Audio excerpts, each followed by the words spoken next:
All right, let's switch gears now to a travel story just in time for the upcoming holiday weekend.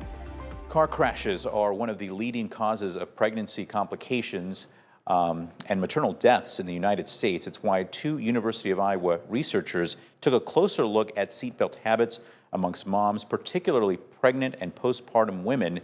And she found that most moms buckle up most of the time, but many find themselves unbuckling while the car is moving. We're joined now by one of the authors of the study, Dr. Kara Hammond, Associate Professor of Epidemiology at the University of Iowa. Kara, tell us a little bit about what you learned about moms and seatbelt use through your study.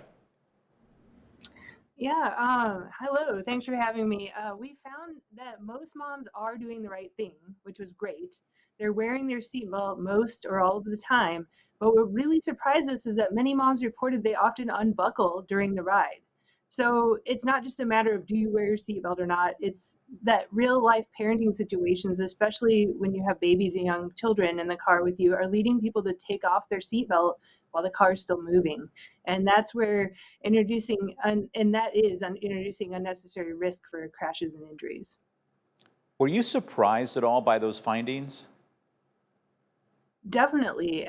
This, as far as we know, this is potentially the first study like this that's asked about unbuckling during a ride, and so we weren't really sure what we found, but the amount of unbuckling was a lot higher than we thought. Because even among people that say they wear their seatbelt most or all of the time, they still reported that they most or all of the time unbuckle at some point during riding, not just when the car is stopped. You mentioned this could be the first of its kind study. Can you tell us about sort of what was the impetus to kind of look into this, and what was the process of actually conducting this research? Yeah, sure. So we do know that motor vehicle crashes are one of the leading cause of trauma during pregnancy. That is leading causes of non-obstetric trauma, which basically just means not pregnancy-related trauma. And so we wanted to dig into that a little deeper to try to understand, what are some of the factors leading to those injuries, and that's where seatbelts, came into into our minds. And so what we did was we conducted an online survey of nearly 500 people who were either pregnant or had young children under age 5.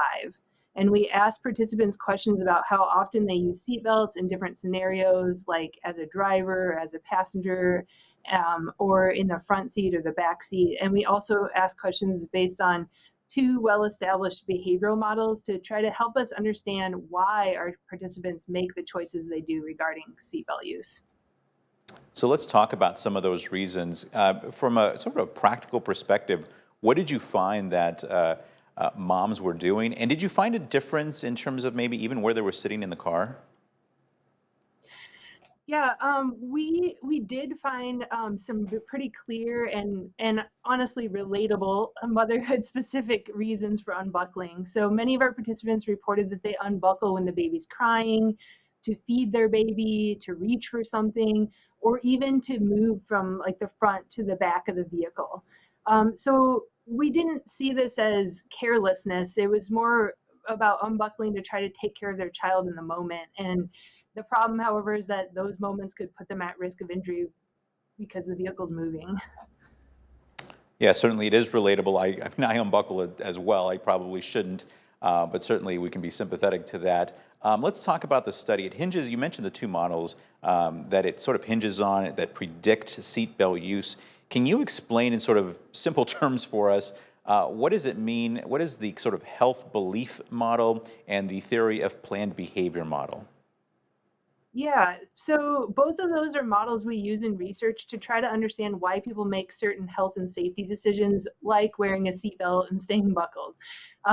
So, kind of simply, the health belief model, as it sounds, focuses on what people believe, like whether they think something's risky, which we call perceived susceptibility, and whether they believe a behavior like wearing a seatbelt will actually protect them, which we call perceived benefits. Whereas conversely, the theory of planned behavior is more about things like attitudes, social influences, or norms, and whether they feel like they can actually do something, and that's what we call personal agency. So those three things together, attitudes, norms, and personal agency, are thought to influence our intentions around our behavior. And in this case, it would be whether to wear a seatbelt and whether to keep the seatbelt buckled during the whole ride.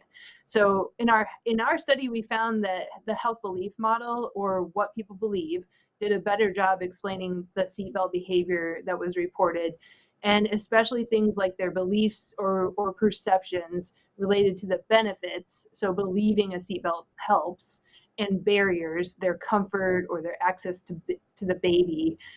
Those things did the most to help us understand the behaviors that were reported. All right, Kara, a lot of good information. We appreciate you doing this research and sharing it with us today. Thanks for taking the time and being on the show. Sure. Thanks for having me. All right, if you want to share this story, you can find an online version at WQAD.com under the As Seen on TV tab.